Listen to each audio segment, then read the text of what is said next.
We're losing our sanity and betraying our companions. That's right, it's Betrayal Legacy from Avalon Hill.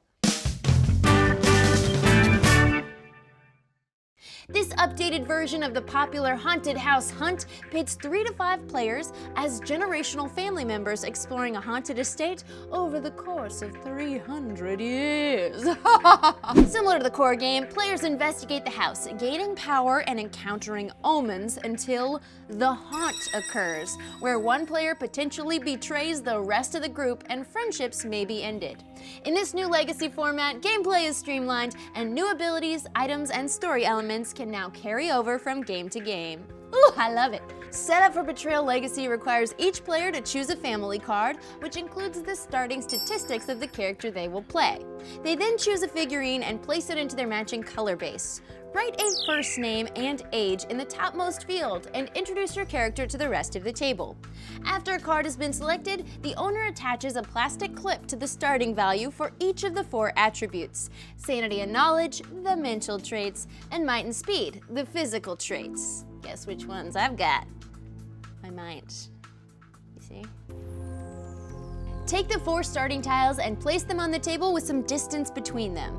Then unwrap and set aside the Legacy deck without shuffling it. Open the starting deck and sort the item and event cards into their respective decks. Then set aside the monster and traitor cards for now, as well as the tile planks and purgatory decks. Don't look at them yet. Finally, read the top card of the Legacy deck and follow the instructions.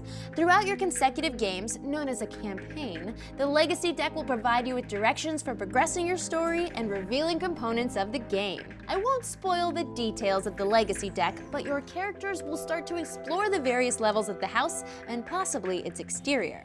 The game has 4 regions: ground floor, basement, upper floor, and outside.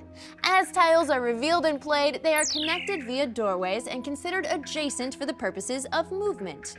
After the Legacy deck provides instructions for your game setup, gameplay is divided into turns, during which a player moves through the house and explores new rooms or interacts with established objects or creatures in the game. During their turn, a player first refreshes any used items to unused and then gains moves equal to their speed. During their turn, a player may move through the house, spending a move for every room they leave. When moving through a doorway to an empty space, pull a tile from the stack. If its region on the back matches the current region the player is exploring, connect it by aligning doorways. If the back does not match, bury it in the stack and repeat the process until you find a tile matching that region. Placing and entering a room for the first time is called discovering. When discovering a room, resolve any symbols on the lower right corner of the tile from left to right by drawing a card from the appropriate deck, after which a player may take actions. Decks include event cards, omen cards, and item cards. Event and item cards may be drawn from the deck and resolved if they match the region the player is in. If not, bury it and draw until the right one is found. Read the event and resolve it before taking actions. Events may change the components of the game or stay in play for different durations. Some items in Betrayal Legacy have spaces for heirloom stickers. Once per game, when drawing an item card with an heirloom space, the player must choose to heirloom it immediately or the moment is lost.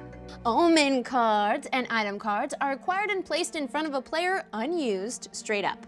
When using, rotate the card 90 degrees. Players can reset these cards at the beginning of their turn. When drawing an omen card, after resolving its text, the active player will make a haunt roll. Roll dice equal to the number of discovered omen cards in front of all players. Depending on the displayed Legacy card, the roll results determine if the haunt begins. More on that in a sec. As players explore the house, various ancient tomes, haunted halls, and special events may raise or lower a character's traits.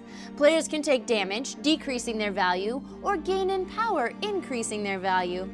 Before the haunt occurs, the lowest any value can be is critical, which is the space just above the skull. After the haunt begins, values can hit the skull. If any single trait of a player hits the skull, they die. Them's the breaks, kids. Additionally, some cards require a trait check, which allow the player to roll a number of dice equal to that trait value.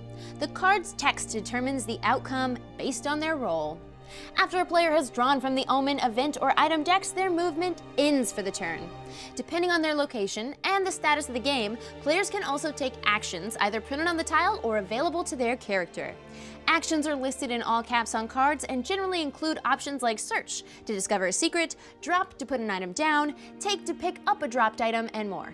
The action with some nuance, attack, can only occur after the hunt begins. Players may make an unarmed attack using their might, or an armed attack using a weapon. When making an unarmed attack, both the attacker and the victim roll their might value in number of dice.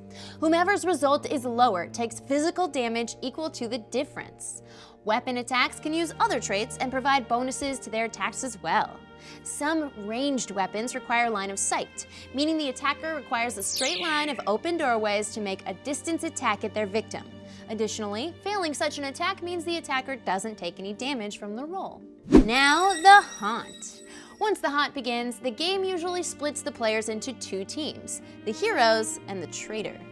Follow the instructions in either the Secrets of Survival or the Traitor's Tome for details of the story and gameplay. Both books contain public information, which all players know regarding the story and some of the conditions of the haunt. However, there's also information available only to each team and must be read in separate rooms. Generally, the traitor learns their secrets and objectives alone. But that's what it's like to be the villain. It's lonely, you know? Dan. Depending on the outcome of the haunt, each book will have a special text to read and provides instructions for your next game. As games progress, characters will pass along items, new rules can be added to the rulebook, and lots of other legacy effects will enter the game. And that's the core rules of Betrayal Legacy. If you want to see it played, make sure you check out Game the Game, where I promise I won't betray anyone. Right here on Geek and Sundry. We'll see you there.